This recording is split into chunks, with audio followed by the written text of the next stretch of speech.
आज हुआ गणपति बप्पा का विधि विधान के साथ विसर्जन और राखी पर बनाए हुए श्रवणों को भी हमने आज मिटाया। तो जय श्री राम सभी को। दिन की शुरुआत पतिदेव का हाथ बटाने के साथ हुई। पतिदेव पूजा पाठ कर रहे थे और मैं साथ में ड्रेस धो रही थी। और पूजा पाठ करने के बाद मैं गणपति बप्पा के पंडाल आ जाती हूँ और वहाँ आकर आरती की तैयारी में लग जाती हूँ। गणपति बप्पा को तिलक कुमकुम और हल्दी का टीका लगाकर मैं रिद्धि सिद्धि की भी पूजा करती हूँ और सभी देवी देवता का अच्छे से तिलक लगाने के बाद मैं फूल चढ़ाती हूँ और सभी को फूल चढ़ाने के बाद हमारी आरती शुरू हो जाती है। सारिदा मेरे कारज करो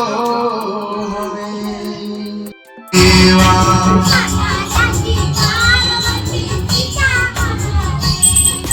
जय गणेश जय गणेश जय गणेश देवा।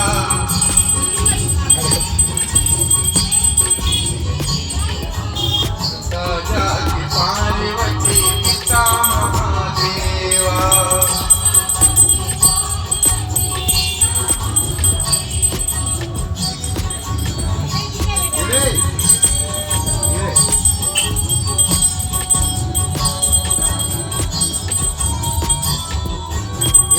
दंत दयावंत चारि भुजाधारी। और आरती होने के बाद आरती को पूरे घर में घुमाकर मैं ले आती हूँ और यह सब कपूर गरम होता है उस बीच होता है। और कपूर गरम के बाद पूरी आरती घर में घूम जाती है। आरती के बाद जल आचमनी कर हम सब आरती लेते हैं। और आज अनंत चतुर्दशी है। अनंत चतुर्दशी के दिन गणपति बप्पा का विसर्जन होने वाला है और अभी हम सुबह के समय की आरती कर रहे हैं। और सुबह की आरती होने के बाद हम घर के काम निपटा लेते हैं और दोपहर के समय में गणपति बप्पा के लिए मोदक बनाने में लग जाती हूँ। कल हमने जो मोदक बनाए थे वो चावल के आटे के थे और आज मैं मैदे के मोदक बनाने वाली हूँ। तो मैंने मोदक बना के रख दी है और आज हम इसे फ्राई करेंगे। मैं मैदे के फ्राई वाले मोदक बनाने वाली हूँ और मैं एक एक करके मैदे के सारे मोदक बनाकर रख देती हूँ और थोड़ी देर बाद हम इसे अच्छे से फ्राई कर लेते हैं। और मोदक बनने के बाद मैं भी तैयार होके आ जाती हूँ क्योंकि हम गणपति बप्पा का विसर्जन करने वाले हैं और विसर्जन के पहले आरती होती है और आज मुहूर्त 4 बजे तक का था। तो जल्दी से मैं तैयार हो जाती हूँ और सबसे पहले गणपति बप्पा को मोदक का भोग लगाती हूँ और हम गणपति बप्पा की आरती की तैयारी कर लेते हैं। तब तक हमारे गांव के गणपति बप्पा भी आ जाते हैं और विसर्जन के पहले गांव के गणपति बप्पा को पूरे गांव में घुमाया जाता है। उसके बाद विसर्जन होता है।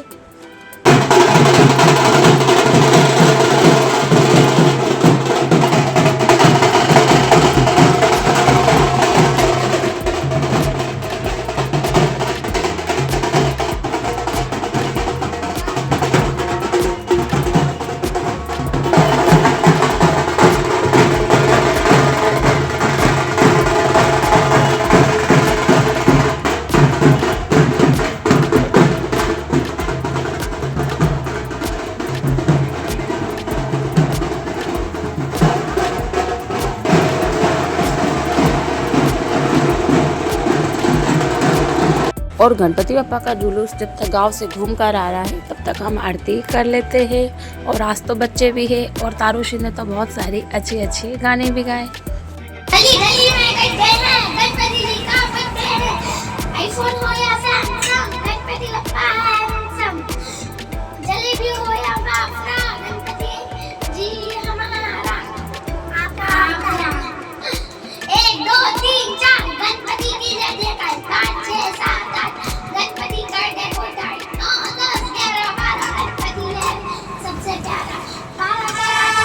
तेरह 14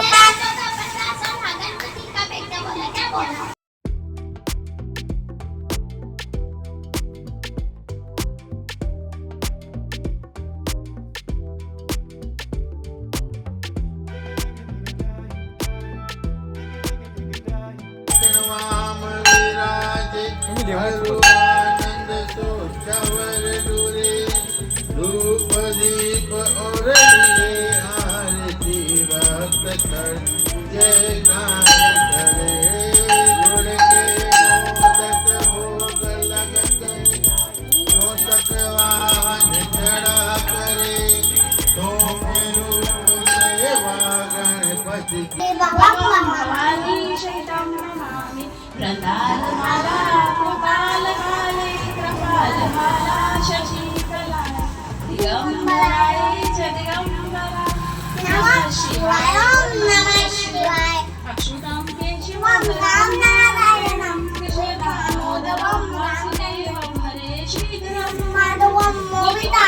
जानकी नायकं रामचंद्र हरे राम राम राम हरे कृष्ण कृष्ण कृष्ण हरे राम गणपति बप्पा मोरया। अगले बरस तू जय दिया आईफोन हो या सैमसंग,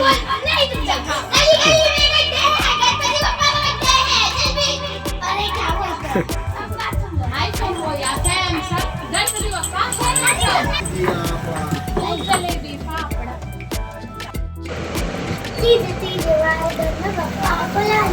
पप्पा को ला लिया तो लड्डू मंगा लिया और फिर एक लाखों में एक है तो सबसे निराला इस तरह दूसरा रुत बोला बाबा पप्पा ऐसे आना कभी वापस न जाना आओ सारे मिलके गाए पप्पा लगा। और गणपति बप्पा की आरती करने के बाद आसन को खसकाया जाता है। और यह क्या हुआ आप सब मुझे कमेंट्स में बताएंगे। तो गणपति बप्पा का आशीर्वाद मिलने के बाद हम आसन को खसका देते हैं और गणपति बप्पा उठ जाते हैं। और गणपति बप्पा का आसन हिलाने के बाद हम गणपति बप्पा को उठा देते हैं। और गणपति बप्पा उठाने के बाद हम गणपति बप्पा को पूरे घर में अच्छे से घुमा लाते हैं। और यह भी हमारा एक रिवाज होता है। और गणपति बप्पा को पूरे घर में घुमाने के बाद हम गणपति बप्पा को पूरी दुकान में घुमाते हैं। और दुकान में घुमाने के बाद हम गणपति बप्पा को गद्दी पर बैठा देते हैं। तो तब तक गणपति बप्पा का जुलूस भी वापस घूमकर आ जाता है और हम भी अपने गणपति बप्पा इस जुलूस में दे देते हैं। यहाँ गाँव के सारे गणपति बप्पा इकट्ठा है।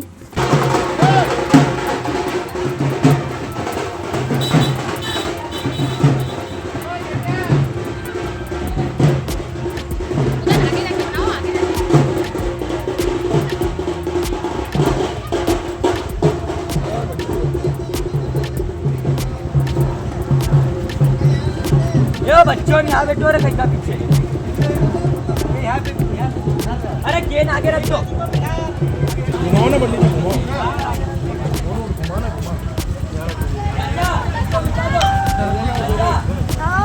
यहाँ बैठिए बेटा।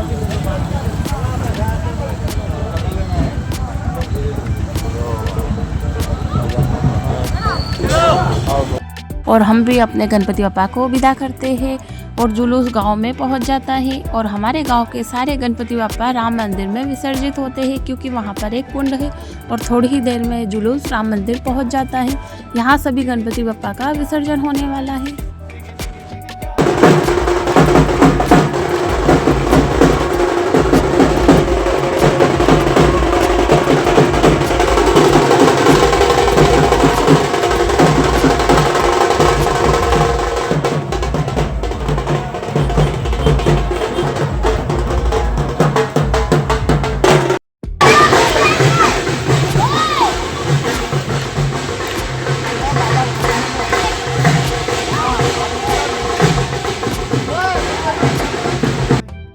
गोरिया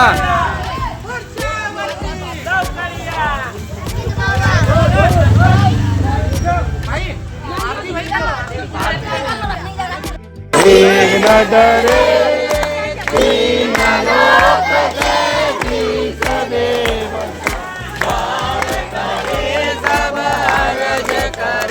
एक न डरे तीन लोक जय सदैव।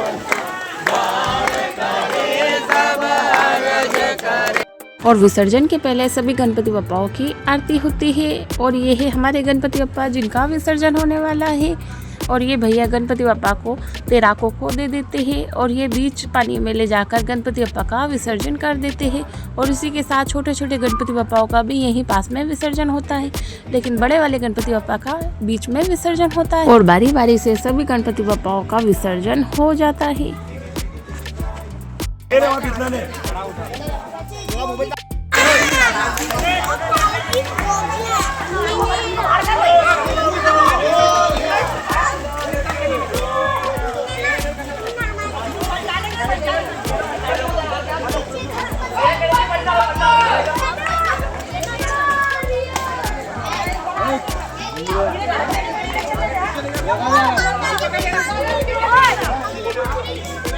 महाराज रुक जाए, मोबाइल फेंक देगा मेरा बाप मेरे।